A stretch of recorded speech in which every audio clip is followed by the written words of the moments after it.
sometimes we have the great guests and we have like a few minutes to talk to them, and that's happening right now. I know. Lee Grant is on the phone. So nervous. Do you know, I am not somebody who follows the stars a whole lot, and when I was reading her book, it was, here's one of the things I thought to myself, this is a memoir, right?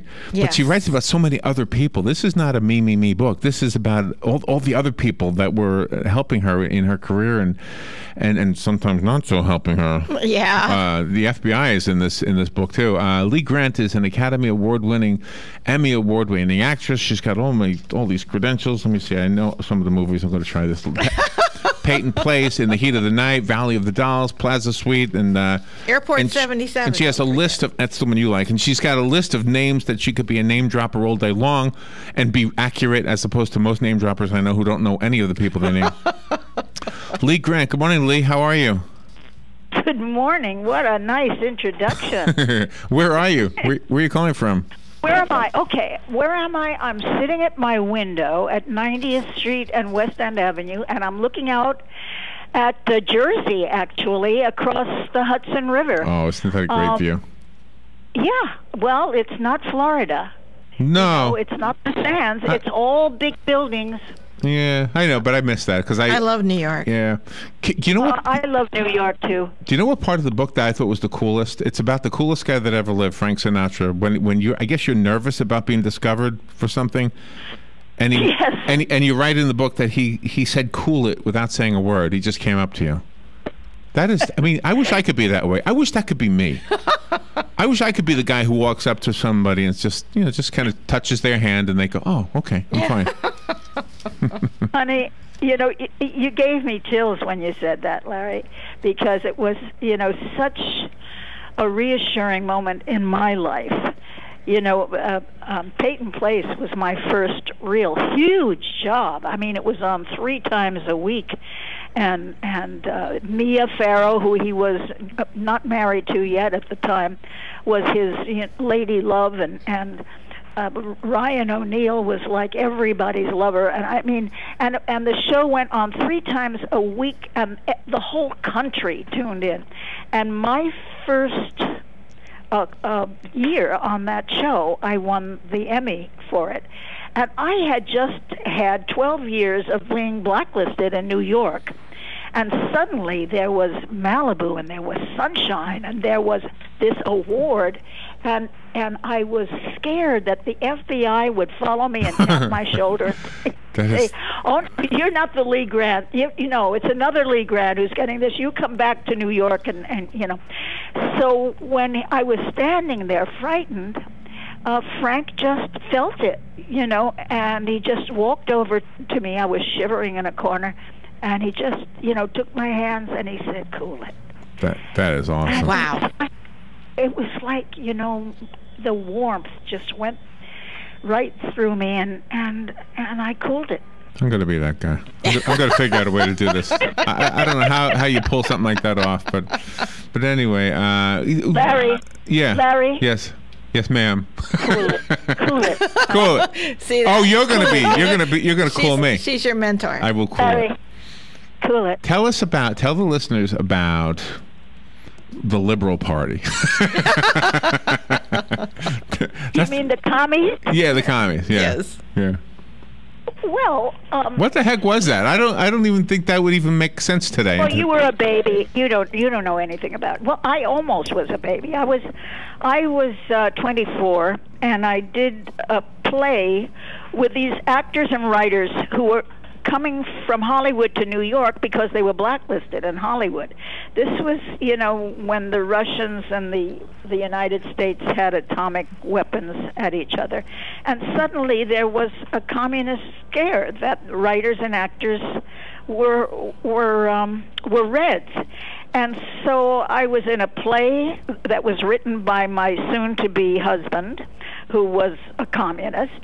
And one of the actors in the play had a bad heart. His name was J. Edward Bromberg, and he said, "They're calling me in front of the committee, and I think I'm going to have a heart attack and die." And sure enough, they did call him in front of the committee, and he went to London, and he had a heart attack and died. Oh, wow. And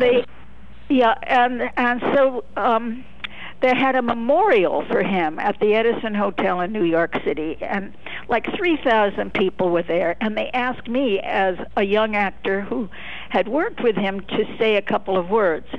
And I said that he was terrified of the committee, that he was afraid he'd die, and he did. And 2 days later, I was on the blacklist. There was a book called Red Channels where all the subversive people were listed, and I was on it, and there was no way of getting off it for 12 years. So I had a different life, you know. Wow. Did they establish the 12-year period, or is that just when it ended? Well, really, it went into the 60s. And the 60s, as you well know, were, you know, naked, grass, dancing. Yeah, I know. It's just I just missed all of that. Honey, you didn't. Did you really? I used it as a kid. You're a little kid. Yeah, I was a little kid, but it would have been nice. It would have been nice if they stretched it another decade. I would have been okay. Your accomplishments are really, truly amazing because you weren't really in it for self. You raised children, and you were just making sure that life was good for everybody around you while doing the things that you loved. What an inspiration. Well, in the theater never had a blacklist. You know, it was limited to film and television. The Association of Producers had an agreement with Actors Equity that there would never be a blacklist in the theater. So I went from, you know, one play to another, and I had New York and theater. What more could you want? And I was, you know, pretty young and stupid. And this was an education for me. It was the best college I could have gone to. And I loved. What? Well, I was just going to say, isn't theater in New York considered a step up from movies? I mean, I love movies, but don't actors consider Broadway a higher level of achievement? Well, I sure did. I mean, I was born and raised in New York, and the theater was what I was geared for.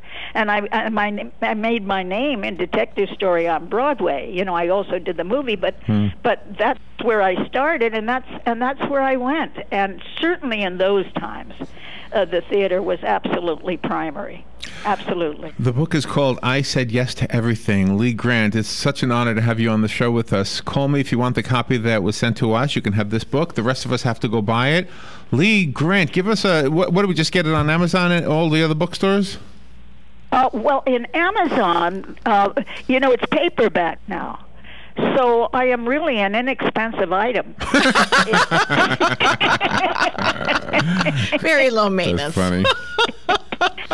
So, and my popularity is rising. I'm 27 on Amazon.com now from 1,000 books. Oh. And I'm one of the 10 best on Entertainment Weekly.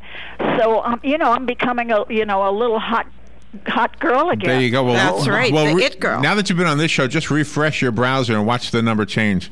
It'll just skyrocket. I'm going to take credit for the book. You're doing well. Larry, cool it.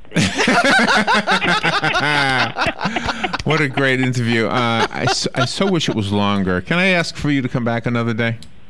Oh, please. Yeah, I would love it. All right, I put you on the spot by asking you on the air.